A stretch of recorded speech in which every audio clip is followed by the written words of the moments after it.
The Los Angeles Lakers are set to offer a massive, quote unquote, massive contract to current UConn head coach Dan Hurley.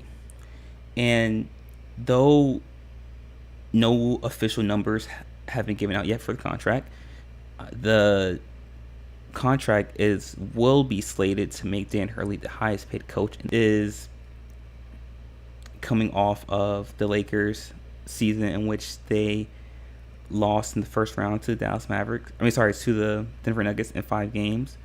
And there are reports that the Los Angeles Lakers are potentially going to use the 55th pick in the draft to draft Bronny James, the son of LeBron James.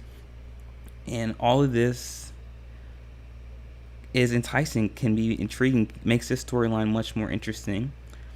And as you guys know, Dan Hurley is coming off back-to-back championships at UConn, and that puts him in line, or in the same conversation, or in the conversation to be one of the greatest head coaches in UConn men's history.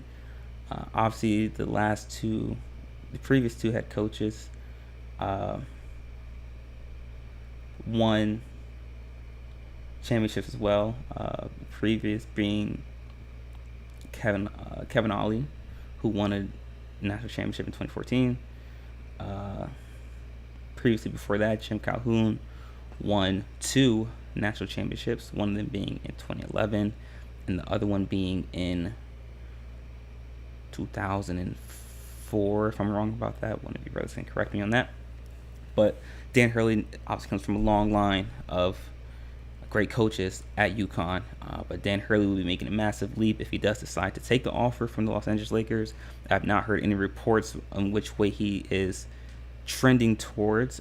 However, based on my insight, just my knowledge of the game, if I'm Dan Hurley, I would be hesitant about taking this offer with the Los Angeles Lakers because there's a lot of uncertainty. I mean, we talked about the potentiality of the Lakers drafting Bronny James with the 55th pick, which means that you will likely be able to get LeBron James for at least 2 more seasons.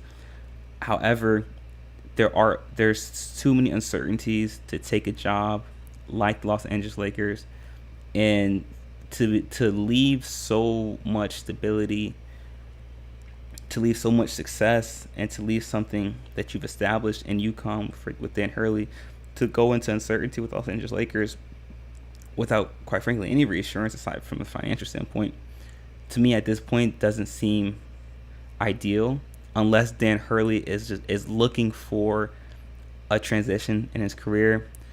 As men, sometimes we feel we've established, we've conquered the dragon already. We've done everything we needed to do, or we feel like we can do in one position. So we leave. We're off to face new challenges. We're off to see if we can do it again. And that's a beautiful thing about when you're able to win a championship. That's something that I experienced this past season.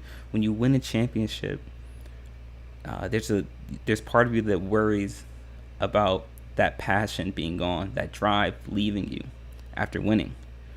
But it's refreshing and reassuring when you realize that passion, that drive is still there. And when you win one championship, what you tell yourself is, okay, well, let me just do it again.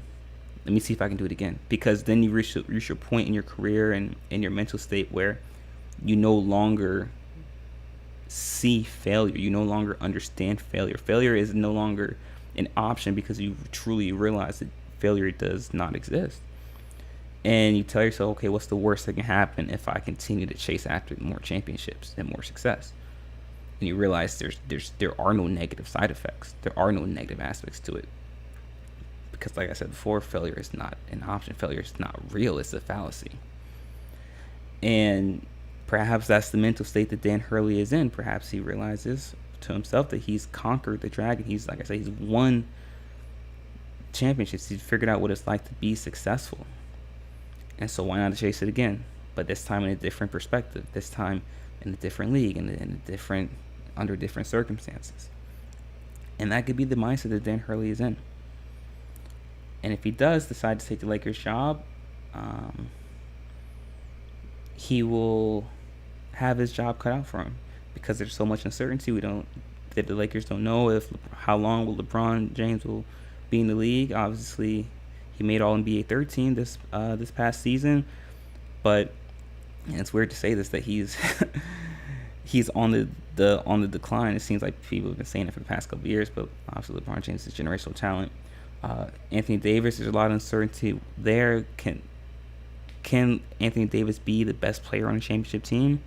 I don't think he can at this point, not from a skill standpoint or a physical standpoint, but from a mental standpoint. There's a lot of pieces that need to be re-signed. How long will those pieces be there? Austin Reeves and Rui Hachimura and Taurean Prince. There's a lot of uncertainty within that Lakers organization, basketball-wise, that Dan Hurley will be throwing himself into. But I just wanted to cover this news with you today, guys, because it was breaking news, just happened today, and we didn't even plan on covering it, but as a media company, we must do what we must do. But let me know what you guys think in the comment section. Leave your thoughts in the chat room. What do you guys think about the potential opportunity that Dan Hurley has with the Lakers? Will he accept the offer? Will he stay at UConn? Let me know what you guys think in the comment section. I'm looking forward to hearing your guys' thoughts and opinions on it. With that being said, guys, in our next segment, we are going to be previewing the NBA Finals matchup between the Boston Celtics and the Dallas Mavericks. So be sure to stick around for that, guys. You're not going to miss it. We'll be right back.